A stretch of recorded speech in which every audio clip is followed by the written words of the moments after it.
Eu sou Mário Persona e essas são as respostas que eu dei aos que me perguntaram sobre a Bíblia.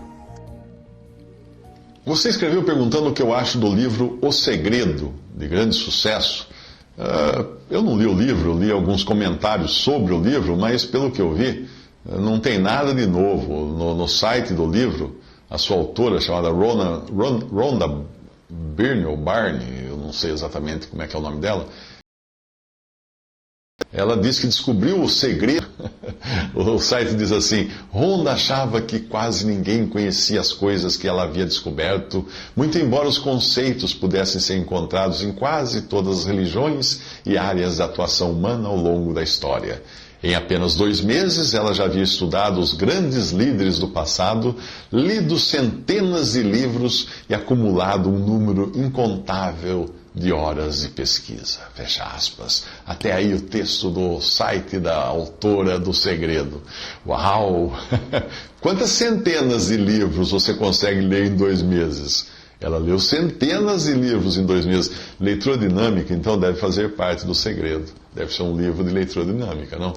É importante lembrar que o projeto do livro dela não começou exatamente com um livro, mas começou com um filme, cujo projeto coincidiu com um momento da vida da autora, quando ela queria dar uma guinada na empresa dela, que era produtora de TV, Primetime Productions.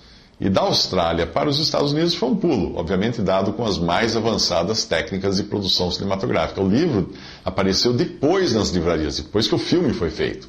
O Segredo nada mais é do que a velha história do pensamento positivo, da mentalização de coisas boas para atrair coisas boas e todas as ideias que já surgiram por aí, dando uma roupa nova àquilo que teve a origem, onde? No Jardim do Éden.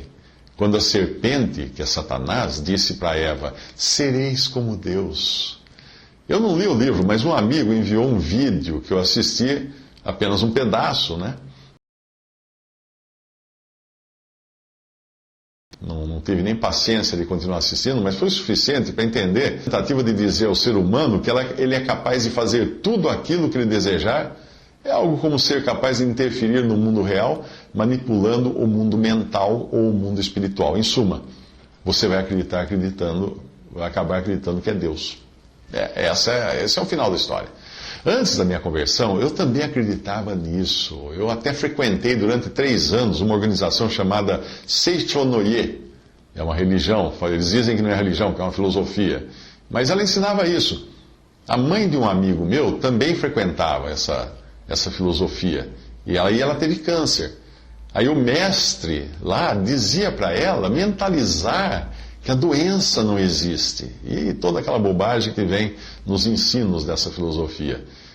Para que daí ela ia tornar o pensamento em realidade. Olha que coisa linda. A mulher morreu. A mulher morreu. Segundo o mestre, é porque ela não mentalizou direito. O problema é que 2 anos mais tarde, quem morreu foi o mestre, também de câncer. Esse tipo de filosofia costuma prometer que tudo o que você quiser vai se realizar. Que se você tiver a atitude adequada, você acabará atraindo para o mundo real aquilo que você mentalizar no seu imaginário. Por exemplo, se eu quiser que hoje faça sol e alguém mais quiser que chova, porque ele tem uma horta para regar, né? Aí nós vamos ter um problema. E nós 2 lemos o mesmo livro, O Segredo, como é que fica então? Vai ter um conflito de interesses, né? Se eu quiser ganhar muito dinheiro, obviamente alguém terá de abrir mão de muito dinheiro. Porque moeda é circulante, moeda não aparece por passe de mágica.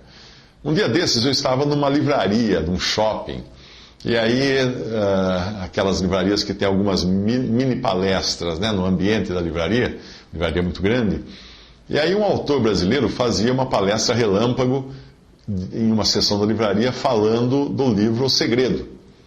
Pelo jeito ele tinha escrito um livro que revelava o segredo do segredo.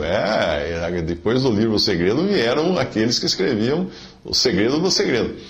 Eu ia passando pelo espaço ali, e aí eu peguei um pouco da conversa dele, da palestra dele, sobre evitar pensar negativamente e até evitar falar palavras negativas, como, por exemplo, negativa e não.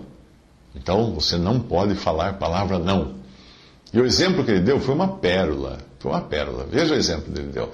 Ele disse o seguinte, abre aspas, se você percebe que o seu filho pequeno está querendo colocar o dedo na tomada, não use a palavra não para proibi-lo.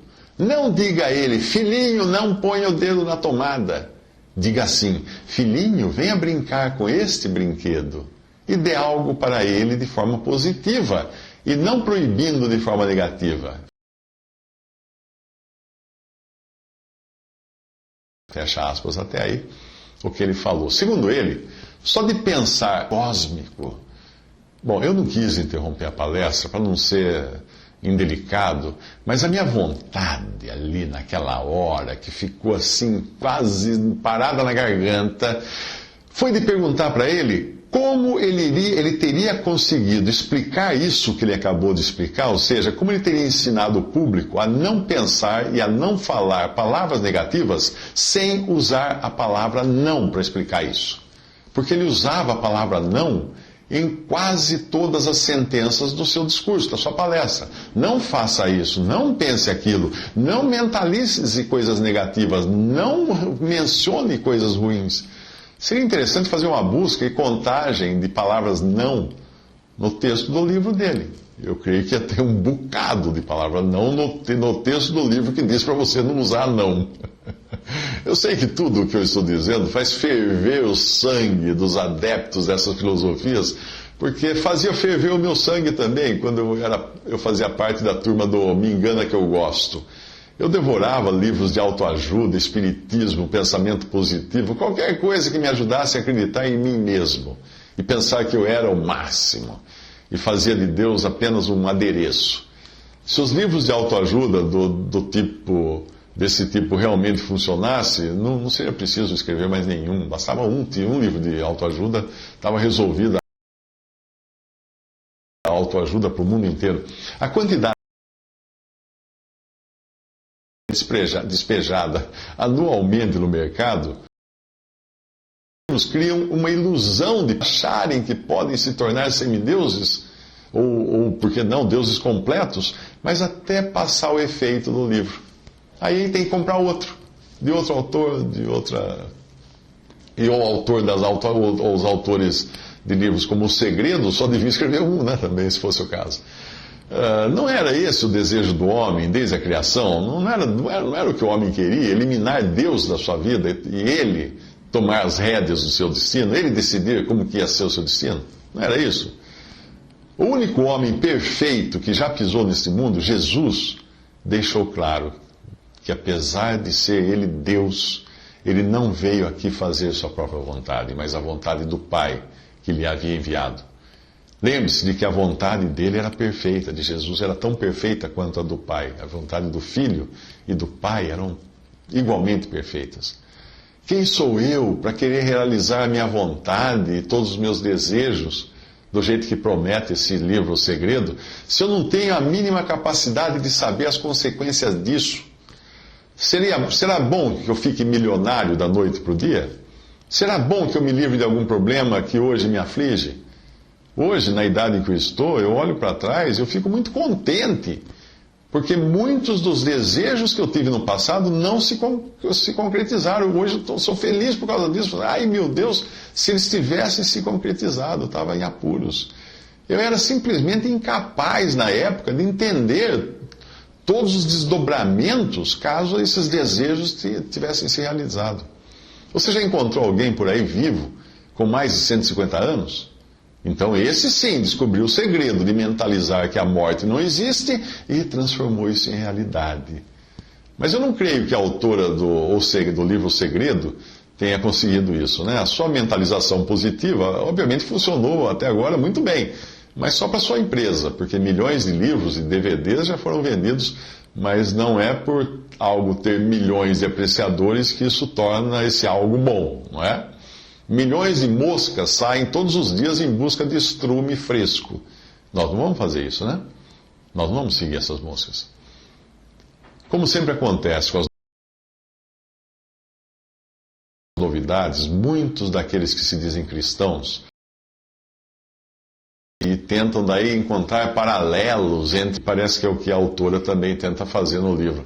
Mas aqueles que realmente conhecem o Salvador não vão nem perder tempo tentando encontrar algum poder em si mesmos para conseguir mudar alguma coisa ou mentalizar coisas boas. Não. O cristão depende do Senhor, não da sua mente. Eu tenho um filho que sofre de paralisia cerebral, portanto ele é incapaz de mentalizar o que quer que seja. Ele não teria chance alguma de ser beneficiado pelo segredo, os que lhe garantiu o céu. E ele é muito beneficiado todos os dias pelo Senhor, que provê o que ele necessita. Sem ele mentalizar, a comida dele está no prato todos os dias. Diante da presença e do conhecimento de Cristo, qualquer pretensão humana desaparece. Aí nós ouvimos o conselho de Maria, dado aos servos na festa de Caná. Ela disse assim: fazei tudo o que Ele vos disser, o que Jesus vos disser. O Senhor Jesus falou: vinde a mim, a Ele. Para aqueles que acham que trazem em si mesmos poder para fazer o que quiserem e ter o que desejarem, pense um pouco no que Jesus disse: quem está em mim e eu nele, esse dá muito fruto, porque sem mim nada podeis fazer. João 15,5. A autora do Segredo diz que dentro de você, abre aspas o que ela diz no livro, dentro de você existe um poder magnético que é mais poderoso do que qualquer coisa no mundo, que permite que você atraia e torne realidade tudo o que você quiser.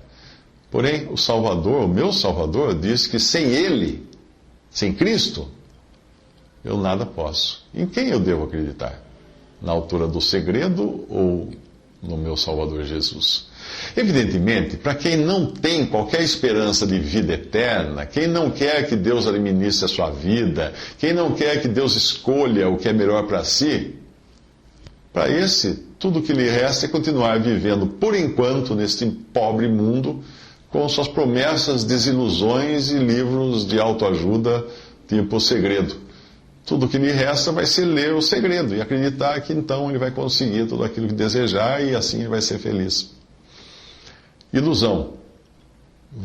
Quando você diz que o livro é quase uma teoria científica, isso soa estranho. Eu quase fui presidente dos Estados Unidos, sabia? Você acertou em cheio quando disse simplesmente porque o milagre, nesse caso, não parte de algo sobrenatural ou divino, mas simplesmente de ações, mas sim de ações totalmente humanas e mortais. Sim, esse é o ponto que você escreveu. Nós não apenas não temos o poder de fazer acontecer tudo aquilo que nós desejamos, como nós não temos, principalmente, o poder de distinguir o certo do errado nos nossos desejos. Como você sabe que ter muito dinheiro hoje seria o melhor para a sua vida? Muita desgraça já acompanhou riquezas repentinas, né? O desejo de fazer as coisas independentemente de Deus é antigo, mas quem sabe as consequências disso? Resumindo, ao ler e praticar o que ensina o livro O Segredo, a pessoa estará mesmo querendo que seja feita a sua própria vontade aqui na terra, de preferência sem interferência de Deus que está no céu. Isso tem um nome, a Bíblia chama de apostasia, que é o abandono da verdade, é virar as costas para Deus. Quanto àquilo que você escreveu sobre santos e canonização, santos canonizados, né, pela Igreja Católica, isso não existe na Bíblia, isso foi inventado pela religião católica, da qual eu não faço parte, e que acaba tendo o mesmo efeito no livro O Segredo, ou seja, pessoas especiais, chamadas de santos, teriam o poder de fazer acontecer aquilo que elas desejassem. Então, ao invés das pessoas correrem atrás de um livro e de seu segredo, para obter o que elas desejam, elas correm atrás desse morto, chamado santo, com o mesmo objetivo, de querer realizar as coisas que desejam. Isso também é virar as costas para Cristo, para aquele que disse, vinde a mim. Sim, Jesus convidou, ele deixou a porta aberta. Para que irmos a um livro, a um segredo, ou a um morto chamado santo, se nós podemos ter acesso direto e irrestrito ao Senhor, o Salvador, o Criador de todas as coisas, o Senhor da glória? Para quem e por meio de quem todas as coisas foram criadas? Sobre as ideias que você apresentou quando você se referiu ao livre-arbítrio, é bom que você saiba que, segundo a Bíblia, nós perdemos o livre-arbítrio no sentido de não termos poder de fazer o bem ou evitar o mal. apesar de termos condições de discernir a diferença entre um e outro, o bem e o mal, o que nós recebemos pelo conhecimento do bem e do mal, que veio com a queda de Adão. É por isso que a ideia de uma evolução humana é uma falácia muito grande. Basta nós abrirmos um jornal para perceber que não evoluímos nada. Olha como é que está a humanidade. Continuamos as mesmas pessoas cruéis que existiam há 2000 anos e entregaram o Filho de Deus para morrer numa cruz. Se ele viesse hoje nas mesmas condições que ele veio há 2000 anos, nós faríamos a mesma coisa, não evoluímos nada. Nós temos a inteligência dada por Deus, mas ela é corrompida pelo pecado. Se você reparar bem, todas as grandes invenções tecnológicas são resultados de guerra. Inclusive o computador, onde eu digito, você digita, onde acessa a internet. Mas vida, inteligência, aprimoramentos tecnológicos são coisas perfeitamente naturais e humanas. O suposto poder de um semideus capaz de interferir nos acontecimentos, no universo, como é apresentado no livro O Segredo, é apenas uma nova roupagem da pretensão do homem querer ser Deus. E não é muito diferente do que disse a serpente no jardim do Éden: sereis como Deus.